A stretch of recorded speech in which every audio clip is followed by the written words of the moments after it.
The Time Machine by H.G. Wells. Chapter 12. So I came back. For a long time I must have been insensible upon the machine. The blinking succession of the days and nights was resumed. The sun got golden again, the sky blue. I breathed with greater freedom. The fluctuating contours of the land ebbed and flowed. The hands spun backward upon the dials. At last I saw again the dim shadows of houses, the evidences of decadent humanity. These, too, changed and passed, and others came. Presently, when the million dial was at 0, I slackened speed. I began to recognize our petty and familiar architecture. The thousand's hand ran back to the starting point. The night and day flapped slower and slower. Then the old walls of the laboratory came round me. Very gently now I slowed the mechanism down. I saw one little thing that seemed odd to me. I think I have told you that when I set out, before my velocity came very high, Mrs. Watchett had walked across the room, travelling, as it seemed to me, like a rocket.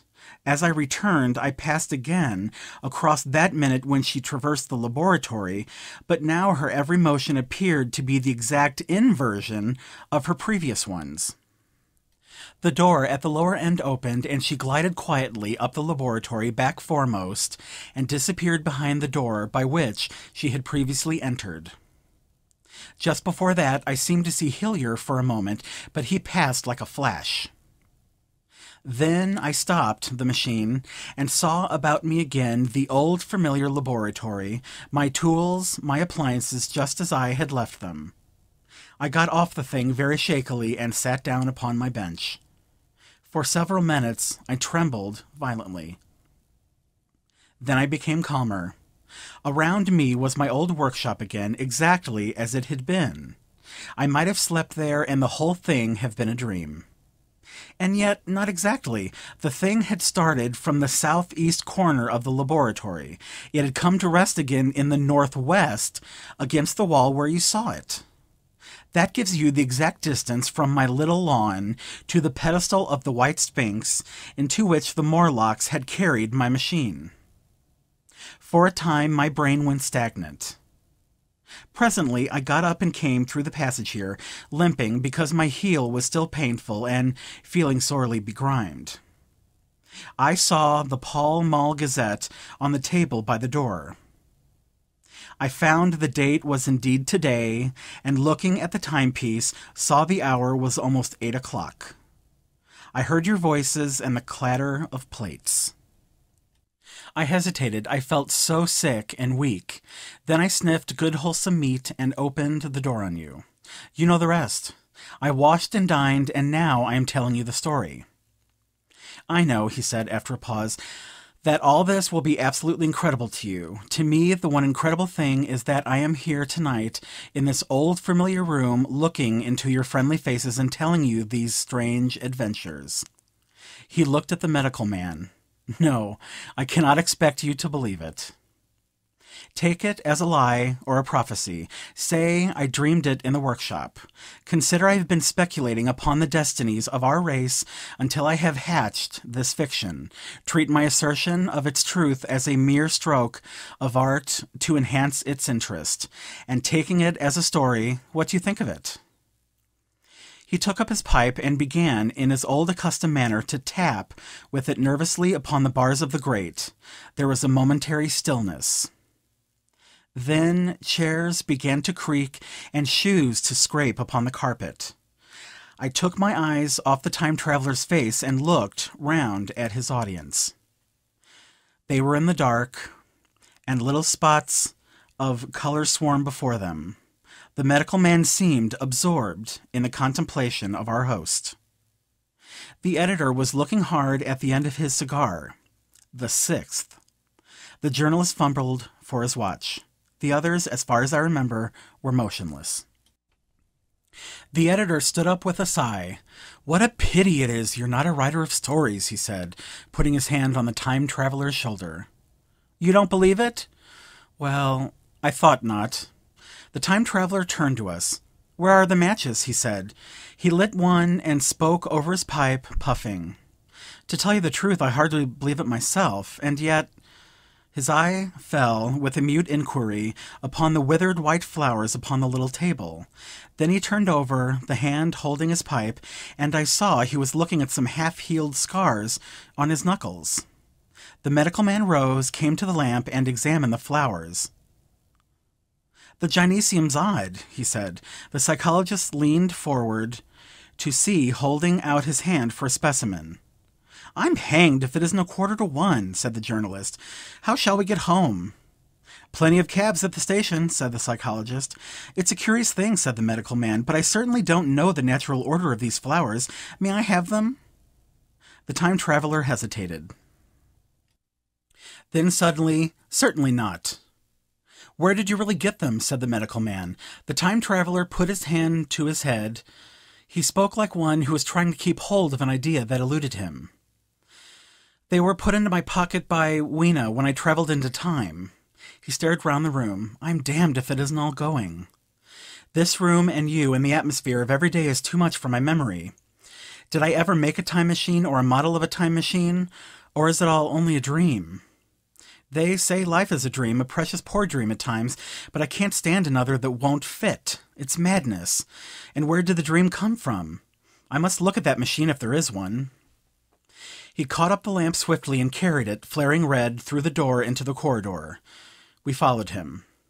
There, in the flickering light of the lamp, was the machine, sure enough, squat, ugly, and askew, a thing of brass, ebony, ivory, and translucent, glimmering quartz. Solid to the touch, for I put up my hand and felt the rail of it, and with brown spots and smears upon the ivory, and bits of grass and moss upon the lower parts, and one rail bent awry. The time traveler put the lamp down on the bench and ran his hand along the damaged rail. "It's all right now," he said. "The story I told you was true. I'm sorry to have brought you out here in the cold." He took up the lamp, and in an absolute silence we returned to the smoking-room. He came into the hall with us and helped the editor on with his coat. The medical man looked into his face, and with a certain hesitation told him he was suffering from overwork, at which he laughed hugely. I remember him standing in the open doorway bawling good night. I shared a cab with the editor. He thought the tale a gaudy lie. For my own part, I was unable to come up with a conclusion. The story was so fantastic and incredible, the telling so credible and sober. I lay awake most of the night thinking about it. I determined to go next day and see the time traveler again. I was told he was in the laboratory, and being on easy terms in the house, I went up to see him. The laboratory, however, was empty. I stared for a minute at the time machine and put out my hand and touched the lever. At that the squat, substantial-looking mass swayed like a bough shaken by the wind. Its instability startled me extremely, and I had a queer reminiscence of the childish days when I used to be forbidden to meddle. I came back through the corridor. The time traveler met me in the smoking-room. He was coming from the house. He had a small camera under one arm and a knapsack under the other. He laughed when he saw me and gave me an elbow to shake. "I'm frightfully busy," he said, "with that thing in there." "But is it not some hoax?" I said. "Do you really travel through time?" "Really and truly, I do." And he looked frankly into my eyes. He hesitated. His eye wandered about the room. "I only want half an hour," he said. "I know why you came, and it's awfully good of you. There's some magazines here. If you'll stop to lunch, I'll prove you this time-travelling up to the hilt, specimen and all. If you'll forgive my leaving you now." I consented, hardly comprehending then the full import of his words, and he nodded and went on down the corridor. I heard the door of the laboratory slam, seated myself in a chair, and took up a daily paper. What was he going to do before lunchtime? Then suddenly I was reminded by an advertisement that I had promised to meet Richardson, the publisher, at 2.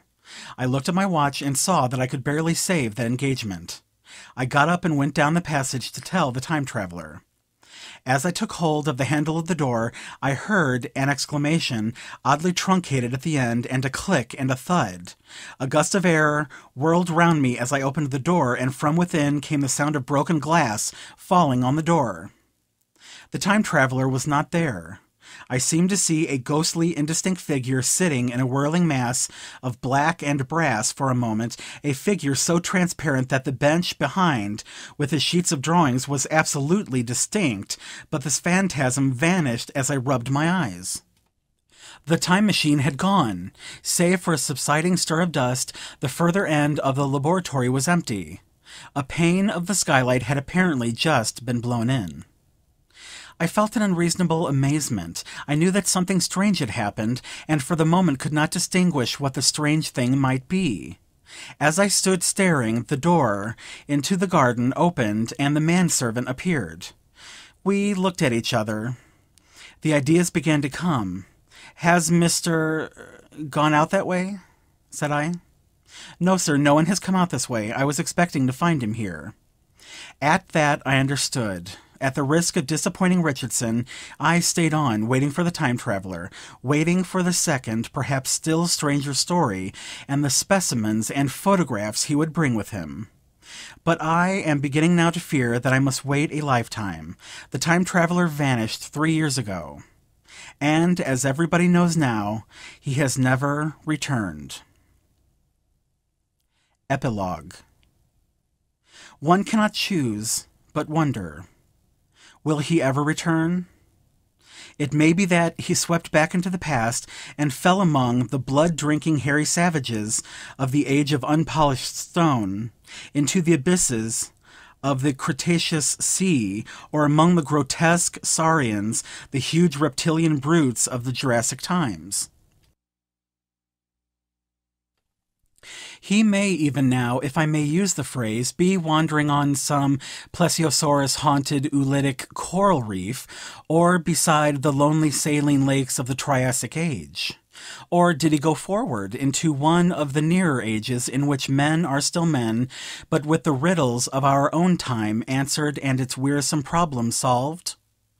Into the manhood of the race, for I, for my own part, cannot think that these latter days of weak experiment, fragmentary theory, and mutual discord are indeed man's culminating time. I say for my own part. He, I know, for the question had been discussed among us long before the time machine was made, thought but cheerlessly of the advancement of mankind, and saw in the growing pile of civilization only a foolish heap that must inevitably fall back upon and destroy its makers in the end. If that is so, it remains for us to live as though it were not so, but to me the future is still black and blank, is a vast ignorance, lit at a few casual places by the memory of his story. And I have by me, for my comfort, 2 strange white flowers, shriveled now, and browned, and flat and brittle, to witness that even when mind and strength had gone, gratitude and a mutual tenderness still lived on in the heart of man. End of chapter 12. Recording by Aaron Elliott, St. Louis, Missouri. End of The Time Machine by H.G. Wells.